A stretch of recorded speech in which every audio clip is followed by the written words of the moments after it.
শেরপুর জেলার নালিতাবাড়িতে বন্যহাতির আক্রমণ থেকে ফসল বাঁচাতে আধা পাকা ধান কাটতে শুরু করেন কৃষকরা। গত প্রায় এক মাস যাবৎ উপজেলার পোড়াগাঁও, নয়াবিল ও রামচন্দ্রকোড়া ইউনিয়নের পাহাড়ি এলাকায় বোরো ধান খেতে তাণ্ডব চালিয়ে ফসলের ব্যাপক ক্ষতি সাধন করে আসছে বন্যহাতির দল।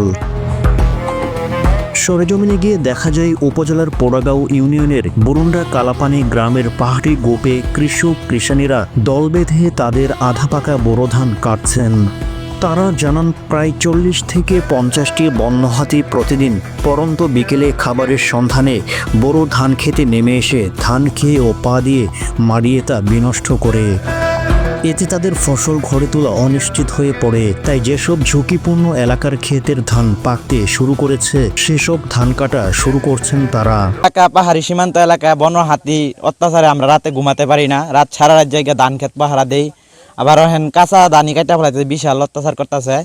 আমাদের সরকারের কাছে একটা দাবি যে সরকারের একটা ব্যবস্থা নেয় যাতে হাতির জায়গায় থাকে, আমরা যাতে ঠিক মতন ধান দুন গড়ে তুলতে পারি, যাতে সরকারের একটা ব্যবস্থা নেয়, এটাই সরকারের কাছে আমার দাবি। আমরা 13 কাড়া মাটি আবাদ করছি, আধা পাকা আধা কাঁচা 3 কাড়া মাটি কাটে ঘরে নিতেছি।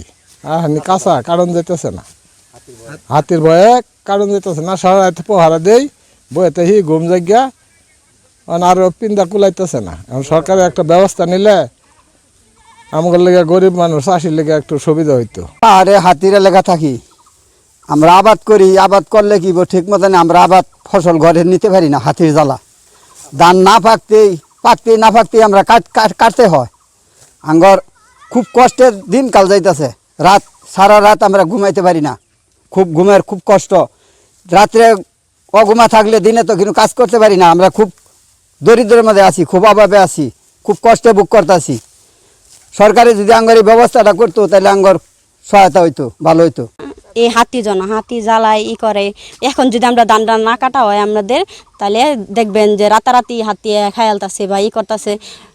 পুরুষেরা অনেক করে, হাতির দৌড়াইতেই করে, দাগ দমক দেওয়া পুরুষ করে, কিন্তু হাতিরা শুনে না। কিন্তু মনে করে একটু হলেও তো সারা রাতের মতো তো পুরুষগুলো ঘুমাইতে হয়, মহিলারা তো আর পারে না এই জিনিসগুলো আটকাইতে। তার জন্য এই টঙ্কের মধ্যে থাকা হয় পুরুষগর, যে হাতিরা না এই কারণে এই পহর দেয় তারা। ধানও পাকতেছে, আধা কাঁচা ধান, হাতির সমস্যা। এই 2 একের মধ্যে হাতি খুবই চাপ, অর্ধেক পাকছে অর্ধেক পাহে নাই, এগুলোই আমরা কাটতেছি। রাত্রে টঙ্গে বয়ে পহর পারতেছি। এখন সরকার এখন কি ব্যবস্থা নিব, একটু ব্যবস্থা করলে সবার লাগে ভালো হয় আর কি, পাহাড়ি এলাকা। এলাকার কৃষকরা ধান রোপণের পর থেকে দিনের বেলায় টং ঘরে বসে এবং রাতের বেলায় মশাল জ্বালিয়ে ডাক চিৎকার করে ফসল রক্ষা করেন। কিন্তু আবাদের প্রায় শেষ প্রান্তে এসেও হাতির ভয়ে ঠিকমতো পাকা ধান কাটতে পারেন না তারা।